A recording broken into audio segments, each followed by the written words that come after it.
पंजाब में एक और मसला जो हुआ है वो ये 2 डच ख़वातीन का हुआ है। ये जब से मैं देख रहा हूँ कि ये आए हूँ 2 दिन से 3 दिन से, तो उनका ज़िक्र हो रहा है कि जी किस तरह वो क्रिप्टो में डील करती थीं और किस तरह वो यहाँ पे आईं और फिर उनके साथ मुबैना तौर पे रेप हो गया और उनको अगवा किया किसी ने। 4 या 5 लोग थे या 3 या 4 लोग थे उन्होंने, और उनका सरगना जो बताया जा रहा है वो अलिजेडली इसहाक डार का नवासा है और बताया जा रहा है कि जी वो उसका रिंग लीडर है।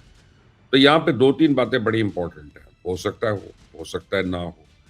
लेकिन मैं आपको एक ऐसी बात बताऊँगा कि जो आप में से किसी को भी नहीं पता और जो इस केस की तफ्तीश करने वालों को भी नहीं पता। बहुत एक अंदर की बात बताऊँगा, बड़ी पुरानी बात बताऊँगा और इसहाक डार के मुतल्लिक बताऊँगा। तो बहरहाल इसमें सबसे इम्पोर्टेंट रोल जो है वो तो सीएम पंजाब का है, क्योंकि सीएम पंजाब की रिश्तेदारी है। तो उन्होंने क्या किया, उन्होंने सबसे पहले जो है अरेस्ट करवा लिया और अरेस्ट करवाया कल्प्रिट्स को, और उसके बाद उन्होंने उन लड़कियों को रिकवर करवा लिया और उनको बाजियाब करवा लिया। तो अब वो सेफ कस्टडी में है। तो ये एक बहुत बड़ा एक ऑपरेशन था सीएम का।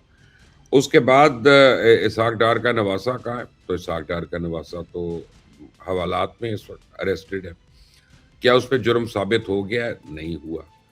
क्या वो मुजरिम है? भई ये तो अदालत बताएगी, ये तो मैं नहीं कह सकता। लेकिन क्या उसको कोई छूट दी जा रही है? क्या कोई रियासती इदारा जो है उसको वहाँ अंदर खाने पहुँचा रहा है या उसको जेल का कह के कहीं और रखा हुआ है? तो ऐसा भी नहीं हो रहा।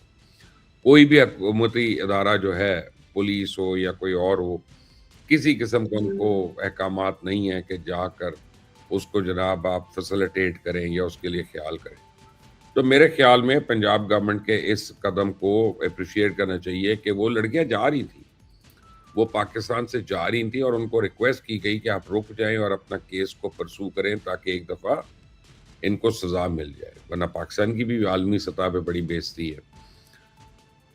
और वो रुक गईं, तो अब ऑब्वियसली जब उनको रोका गया उसके बाद पहले उनको बाज़ियाब कराया गया था, फिर उनके जिस कल्प्रिट का उन्होंने कहा उनको अरेस्ट कर लिया गया। शायद एक आधा एट लार्ज है लेकिन वो पकड़ा जाएगा।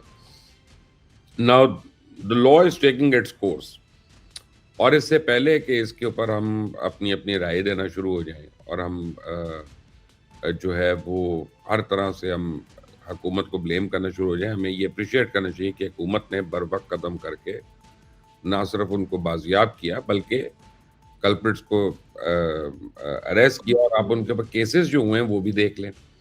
वो भी वही केसेस हैं एग्ज़ैक्टली जो उन लड़कियों ने कंप्लेंट की, तो वही केसेस हैं।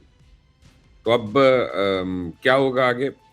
ये आगे law will take its own course. लेकिन जो इसहाक डार साहब की बात मैंने आपको बतानी थी, आप ये देखें कि कोई अच्छा लगे, किसी को बुरा लगे, लेकिन डार साहब ने इस पे कोई बात नहीं की है।